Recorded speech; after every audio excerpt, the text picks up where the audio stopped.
Баршаңызға сәлем достар. Бүгін мен қуырылған түшпәраның рецептісімен сіздермен бірге бөліскім келіп отыр. Бұл рецепттің құпиясы: қамырын ешқандай да ашытпайсыздар.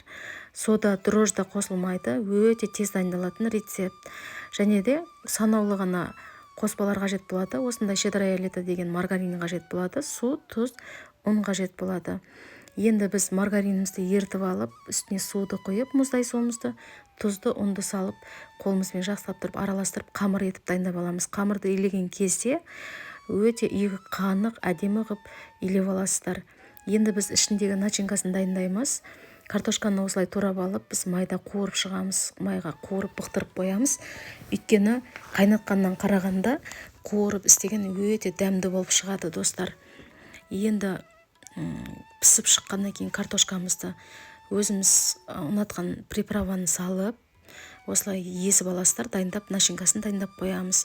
Енді қамырымызды жайып шығамыз. Қамырды жайған кезде бір тегіс қылып, барлық жері бір жұқа етіп жаю керек. Жұп-жұқа болады бізде қамыр.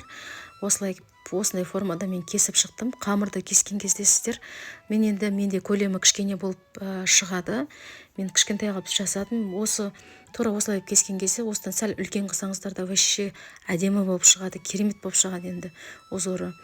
Енді осылай начинканы салып, жан-жағын жақсылап бекітесіздер. Жан-жағын бекітпесеңіздер, ішіндегі начинкасы ағып шығуы мүмкін. Сол себептен жан-жағын жақсылап тұрып бекітіп шығасыздар. Мінекей достар, мен барлығын түйіп шықтым. Менде кішкентай болды көлемі. Сіздер үлкен қылып жасасаңыздар керемет болып шығады, достар, әдемі болып. Енді қызып тұрған отта, жоғары отта біз қуырып аламыз. Менде қуырған кезде 1 минутта ғана пісіп шықты, достар. Мінекей достар, қып-қызыл болып әдемі болып пісіп шықты. Сіздермен болған Сабира, достар. Ас болсын, достар.